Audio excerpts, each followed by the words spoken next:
Hello to all the students. Today we will learn about immunoglobulins. We will discuss its structure and its classification. Basically, immunoglobulins are also known as antibodies. They are glycoprotein molecules produced by the plasma cells, which is also known as white blood cells. So, immunoglobulin plays an important role in maintaining our immune system in our defense mechanism. So, let's cover each and every topic in detail. Before discussing anything about antibody, its classification, its structure, first of all, we should all know what antibodies are.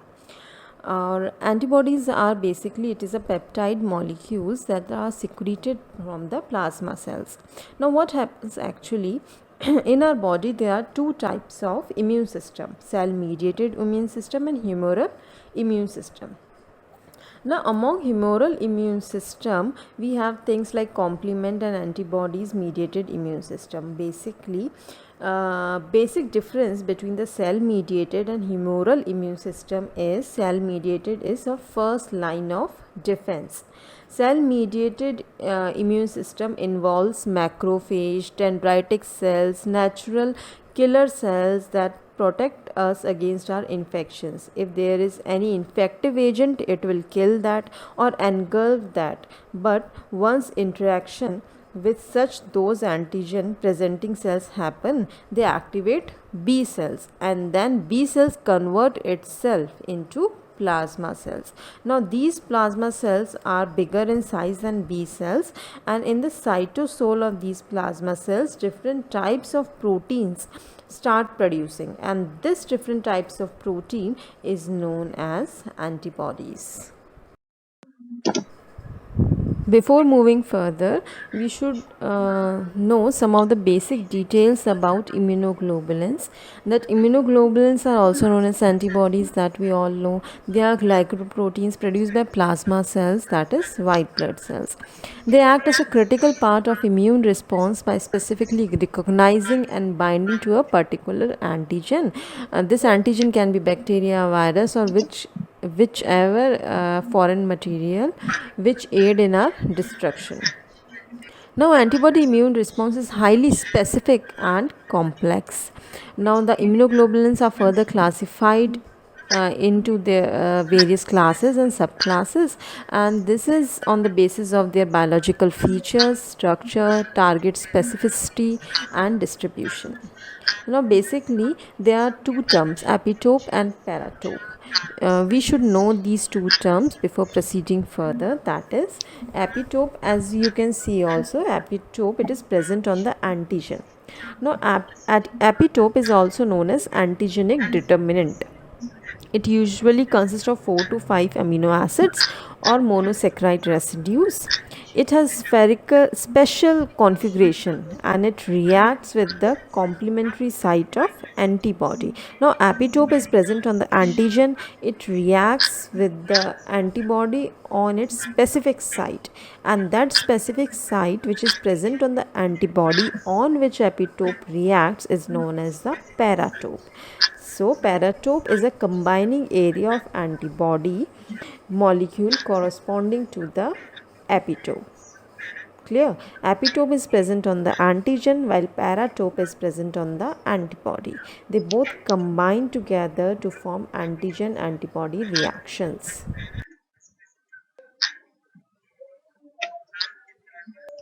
Before discussing and learning the antibody structure, we should first know what are the fragments, immunoglobulin fragments are, and how they are discovered. So, key experiments were done revealing antibody structure, and these are proteolytic treatment of immunoglobulin with enzymes papain and pepsin, chemical treatment of immunoglobulin with mercaptanol. Now, G.M. Edelman and Rodney R. Potter shares Nobel Prize in 1972 in the field of physiology or medicine for determining the chemical structure of antibody. They are the scientists who determine the chemical structures of antibody by doing various experiments. Now just see the diagram. Now just see the picture. Let's understand these experiments and results in brief. First, we will see what happens when immunoglobulin is treated with papain. Now, papain is a proteolytic enzyme. As name indicates, it cleaves immunoglobulin, which are also proteins. When antibody is treated with papain, the antibody splits into three fragments of equal size. Hence, papain cut antibody molecule before two disulfide bonds. As a result, each of it contains one light chain and one heavy chain, held together by the disulfide bond. Since these fragments have antigen binding sites, that's why they are named as antigen binding fragments or FAB fragments. So there are, you can see in the picture also, when papain cleave the antibody, these occurs two FAB fragments, and third fragment don't have antigen binding capacity, and it also crystallized during cold storage, so it was named as FC fragment or fragment crystallizable. We now know that FC segment has a role in opsonization and complement fixation. Now we know that FC has a role in the opsonization. Now, second experiment was done by Albert Nanoff, who treated immunoglobulin with enzyme pepsin. You can see in the picture, when pepsin is also a proteolytic enzyme, so when it cleaves the immunoglobulin molecule at the carboxy terminal of disulfide, cleaves.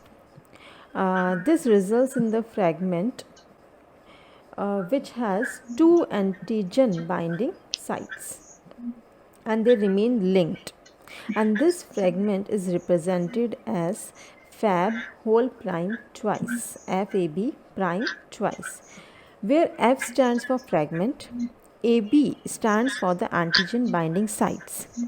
Prime symbols represents variation in the structure of the fragment, as it contains few more amino acid groups than the FAB fragment. The number 2 represents the two sides, as we can see FAB prime 2 has two sides for antigen binding. And the third, there is no FC fragment. Why? Because the remaining part is cleaved into various small molecules of FC fragments.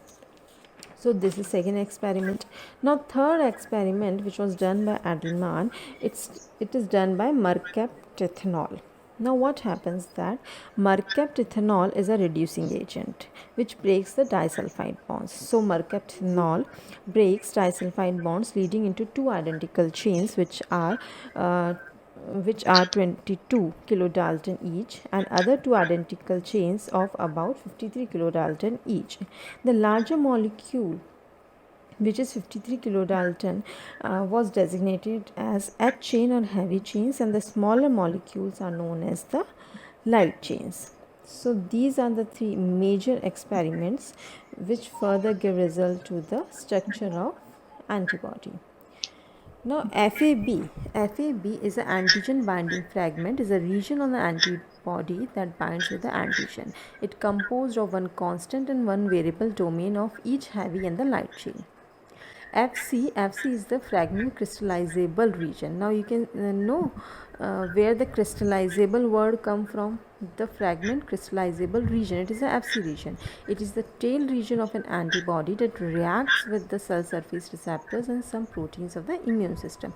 Now the FAB prime 2 treatment of immunoglobulin with pepsin results in the cleavage of heavy chain after the hydrogen interchange disulfide bonds, resulting in the fragment that contains two antigen binding sites, and the fragment is known as the FAB prime 2 because it is divalent. Now we know the immunoglobulin fragments. Now further we will discuss the basic structure or the general structure of a immunoglobulin.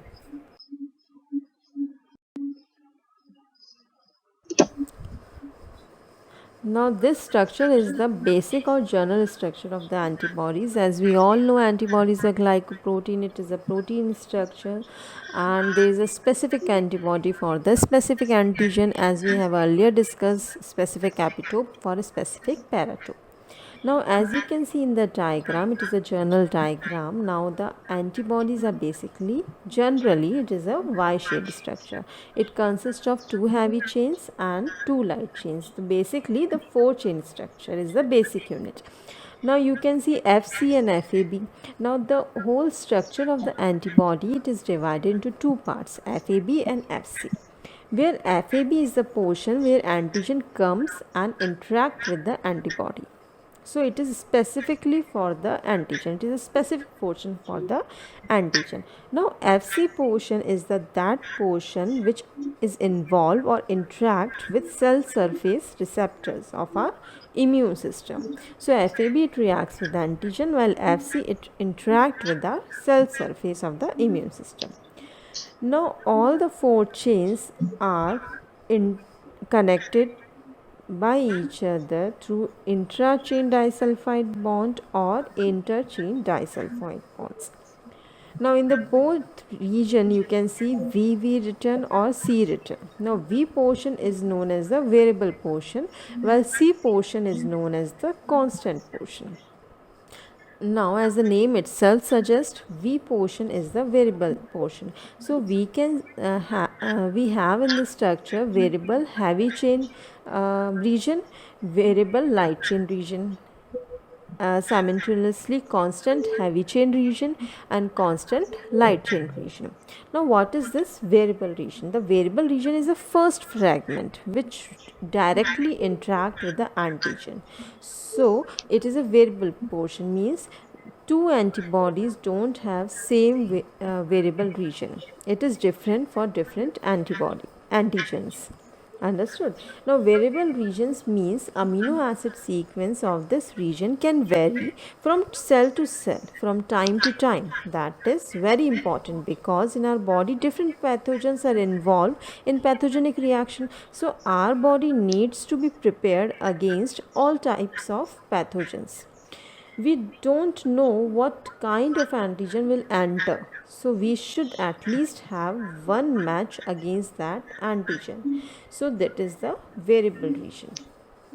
Now various hypermutation changes occurs and differentiate variable region of each antibodies with each other. So it is a variable region. It is different in different antibodies, while the constant region is the rest of the region, it is the constant region. It remains constant because mutation does not take place in that region, so it remains the constant.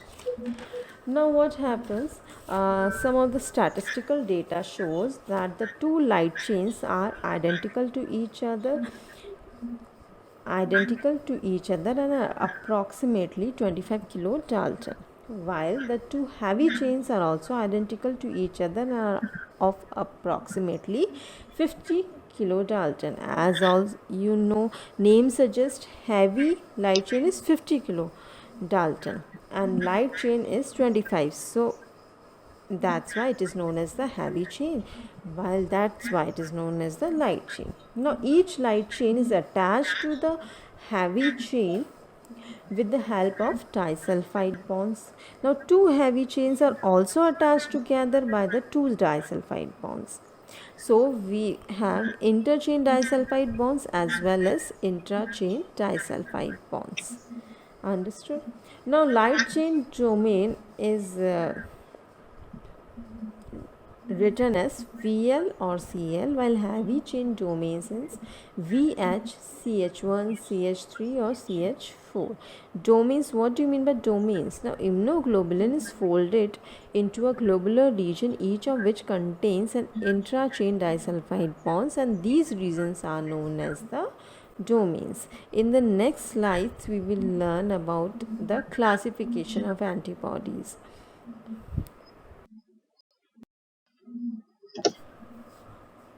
Antibodies can come in different varieties known as isotypes, or it can also known as classes of antibodies.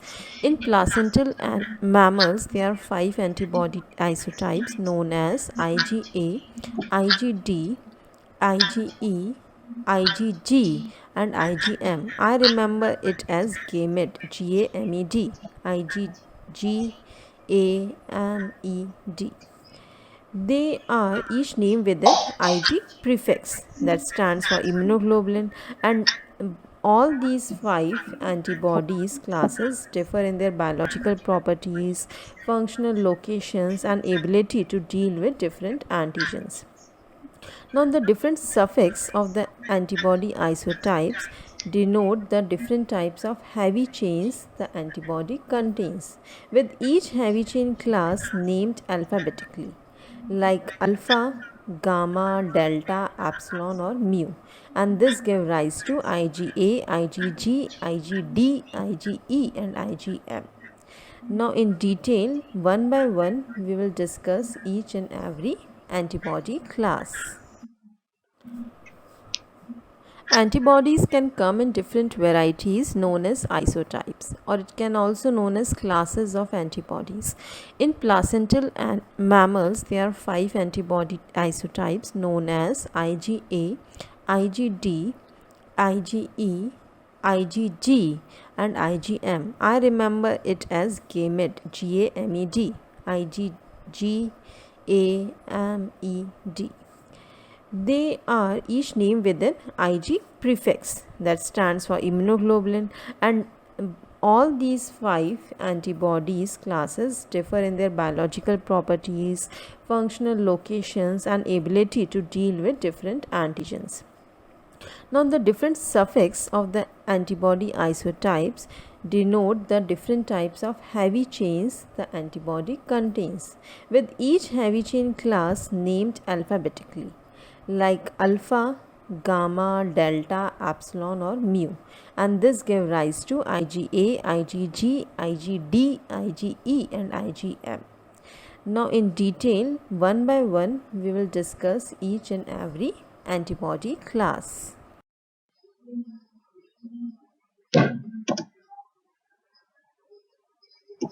IgG or immunoglobulin G. It is a versatile immunoglobulin. Why it is versatile? Because it can carry each and every function of the antibody or the immunoglobulin molecule.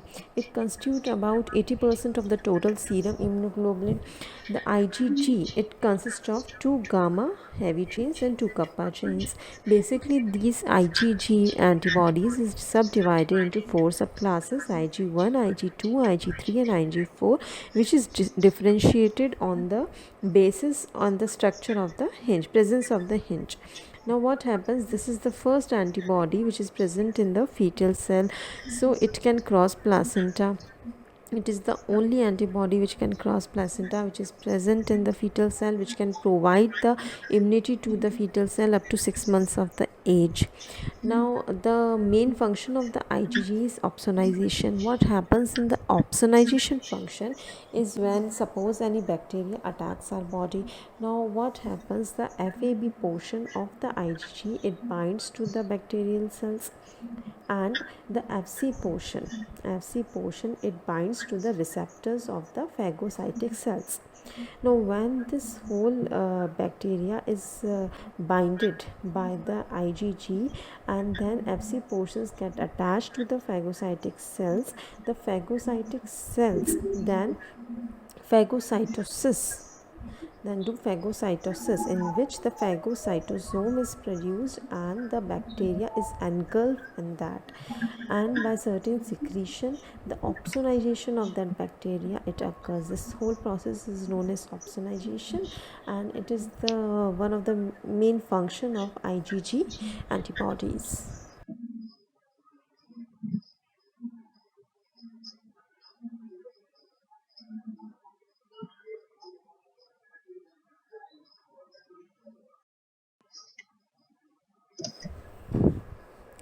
IgM. IgM is the largest antibody, and it is the first antibody to appear in the response of initial exposure to the antigen. It is an immediate response. The antibody which is produced after the immediate response is known as the IgM. Basically, the structure is a pentameric form. It is secreted by the plasma cells, in which the 5 monomeric subunits are arranged with their FC regions in the center. As you can see in the picture, there all five antibodies have their Fc region in the center, and they are 5 antibodies, so they have 10 antigen binding sites on the periphery. The monomers are held together by the interconnection formed in the Fc region by disulfide bonds, and that chain is known as the J chain. Now, what is the function of IgM? IgM, its major job is to activate agglutination. How? The IgM is present on the B cell, and its main function apparently is the control of B cell activation. Now, B cell create IgM antibodies as a first line of defense. Their large size gives them excellent binding activity and can pick up trace amounts of infection to mark for recognition of the phagocyte. So it, due to its large size, it produced the excellent binding activity because it has a 10 antigen binding sites. So IgM, due to its large structure, it provides greater agglutination and further greater phagocytosis. IgM is the largest antibody, and it is the first antibody to appear in the response of initial exposure to the antigen. It is an immediate response. The antibody which is produced after the immediate response is known as the IgM. Basically, the structure is a pentameric form. It is secreted by the plasma cells, in which the 5 monomeric subunits are arranged with their Fc regions in the center. As you can see in the picture, there all 5 antibodies have their Fc region in the center, and they are 5 antibodies, so they have 10 antigen binding sites on the periphery. The monomers are held together by the interconnection formed in the Fc region by disulfide bonds, and that chain is known as the J chain. Now, what is the function of IgM? IgM, its major job is to activate agglutination. How? The IgM is present on the B cell, and its main function apparently is the control of B cell activation. Now, B cell create IgM antibodies as a first line of defense. Their large size gives them excellent binding activity and can pick up trace amounts of infection to mark for recognition of the phagocyte. So it, due to its large size, it produced the excellent binding activity because it has a 10 antigen binding sites. So IgM, due to its large structure, it provides greater agglutination and further greater phagocytosis. IgA, or immunoglobulin A. It is a dimeric form. It is connected by a joining peptide. It is most prevalent and is also called secretory IgA. As you can see in picture itself, 2 IgAs combined with the joining peptide, or a J chain.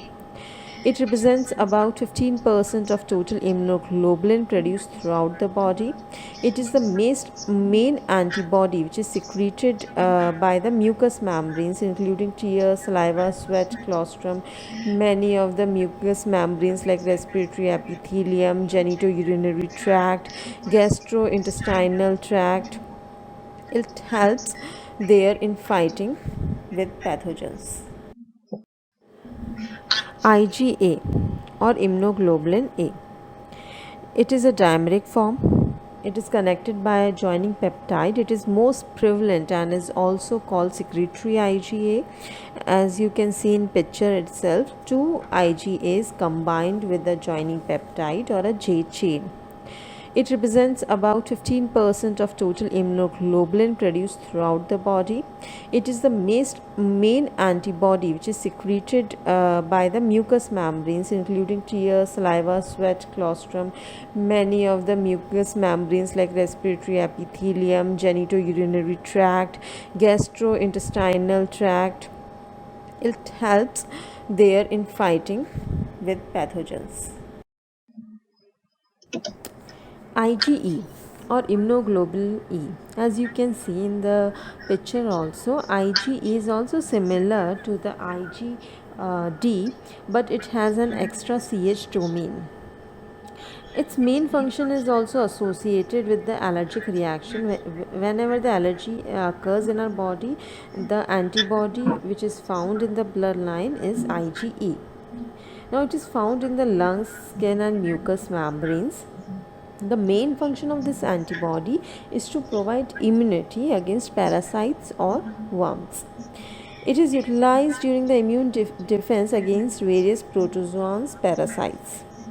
Now, what happens when any parasites enter our body? Then this IgE, the FAB portion of the IgE, coats the worm all over, and due to which various cytotoxic cells come into existence and they attach to the FC portion of IgE.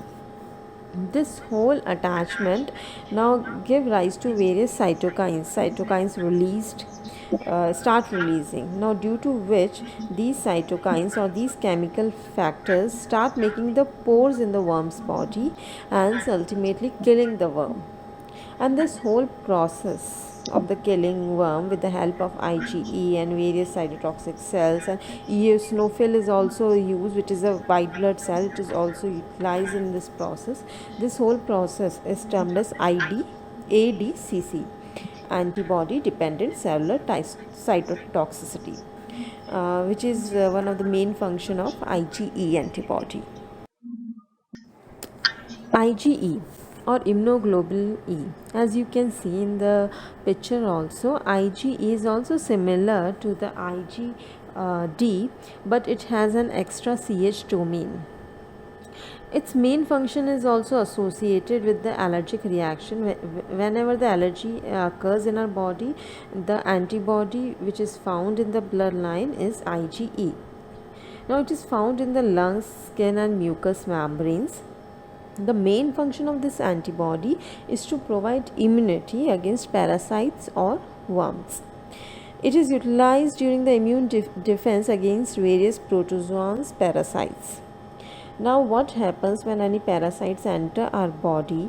Then this IgE, the FAB portion of the IgE, coats the worm all over, and due to which various cytotoxic cells come into existence and they attach to the FC portion of IgE. This whole attachment now give rise to various cytokines released start releasing, now due to which these cytokines or these chemical factors start making the pores in the worm's body and ultimately killing the worm. And this whole process of the killing worm with the help of IgE and various cytotoxic cells, and eosinophil is also used, which is a white blood cell. It is also utilized in this process. This whole process is termed as ADCC, antibody dependent cellular cytotoxicity, which is one of the main function of IgE antibody. IgD or immunoglobulin D. Its structure is similar to IgA, but it is a single structure. It is not in a dimeric form like IgA. IgD is responsible for interacting with the mast cells and causing allergic reaction. As per, there is no significant role discovered. It is present on surface of B cell and it acts as a B cell receptor for fixation of the antibody. Now, IgD is made of two heavy chains of the delta class and two light chains, delta and IgD.